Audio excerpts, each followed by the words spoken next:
everyone. I'm going to read a story called Mr. Crum's Potato Predicament. And while I'm reading, you're going to notice a little bit of alliteration, which is when you hear the same sound over and over again, like potato predicament. They're both P sounds. All right, and this is not a true story, but it was inspired by a true story. George Crum loved to cook. He fricasseed and flambéed, broiled and braised, poached and pureed. He made sorbets and soufflés, stews and succotashes, ragouts and goulashes. George loved cooking so much his house ballooned with food, so he opened a restaurant called Crum's Place and hired a waitress with cheeks round as plums named Gladys. George cooked to his heart's content, and his customers devoured his concoctions. Many considered him to be the best cook in the country.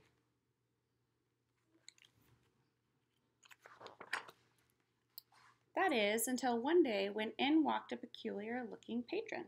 He wore a purple polka-dotted cravat and a sunflower on his lapel. Filbert P. Horsefeathers is the name, he trumpeted. The P stands for punctilious, and I have a hankering for a heaping helping of potatoes. Just potatoes? Said Gladys. Just potatoes, said Filbert. So with a swish of his apron and a tap to his chef's hat, George got to work. He cut the potatoes into wedges, boiled them, fried them in a dollop of lard, and sprinkled them with salt. Then Gladys set the potatoes down in front of Filbert Punctilious Horsefeathers. Filbert speared a wedge with his fork and peered at it from all sides. Too thick, he said, pursing his lips and pushing his plate away. Well, huckleberry biscuits, said Gladys. The customer at table 5 is sending his plate back. Picky, picky, picky, muttered George, who had never before had a customer refuse his cooking.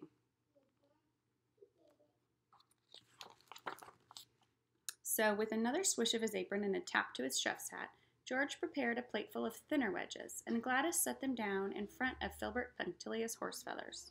Filbert speared a wedge with his fork, peered at it, and took a teeny-tiny nibble. Still too thick and bland as burlap, he said, rolling his eyes and pushing his plate away. Well, flying flapjacks, said Gladys. The customer at table 5 is sending his plate back again. Fussy, fussy, fussy, muttered George, who proceeded to cook a plateful of even thinner wedges, this time with an extra splash of salt. When Gladys set the potatoes down in front of Filbert Punctilious Horsefeathers, Filbert speared a wedge with his fork, peered at it, nibbled it, and then took a bean-sized bite. Still too thick, still bland, and undercooked, he said, puffing out his cheeks and pushing his plate away. Gladys let out a tut-tut, a tisk-tisk, and a snort, picked up the plate, and returned to George's kitchen a third time. This cannot be, said George. Everyone loves my spuds. They are scrumptious, they are succulent, they are sublime. Not according to finicky, persnickety, Filbert Punctilious Horsefeathers, said Gladys. Now, George was known to his customers to be a bit of a prankster, and his daily menu is evidence of his lively sense of humor. To draw a laugh or two, George often listed menu items that were, shall we say, somewhat unusual.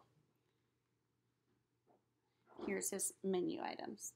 Today's special: stewed skunk and sassafras sauce, pickled possum pancakes, grilled groundhog en croûte.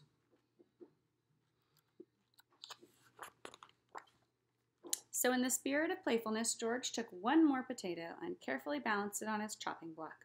With his finest, sharpest knife, he slowly shaved it into the thinnest, slimmest, and trimmest of slices. He heated a ladleful of lard in his pan and fried the slices until they were so crispy they crackled, and then he showered them with salt. Let's see how Mr. Horsefeathers fancies these spuds, said George with a wink. With a wisp of a smile, Gladys set the plate down in front of Filbert Punctilious Horsefeathers.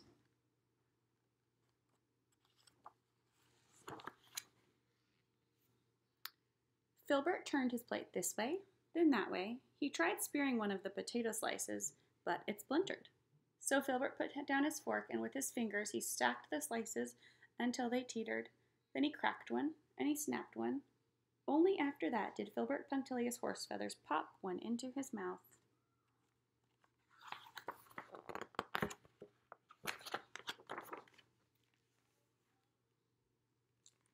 Perfection, he proclaimed, and before you could say prickly porcupine pie, Filbert had munched, crunched, and gobbled up every last morsel.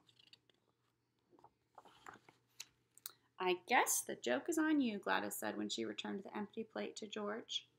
Fire up that frying pan one more time. I want to try those for myself.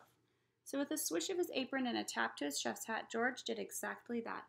Why, my taste buds are tap dancing, exclaimed Gladys after sampling George's new creation. Delectable and delicious, declared George, after he too ate a few. I'll call them Crumbs, Crisp, Crispies, and put a plateful at every table.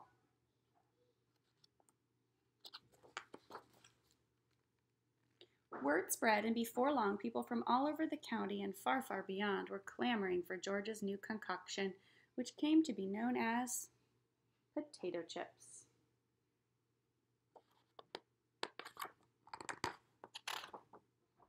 And that's the end.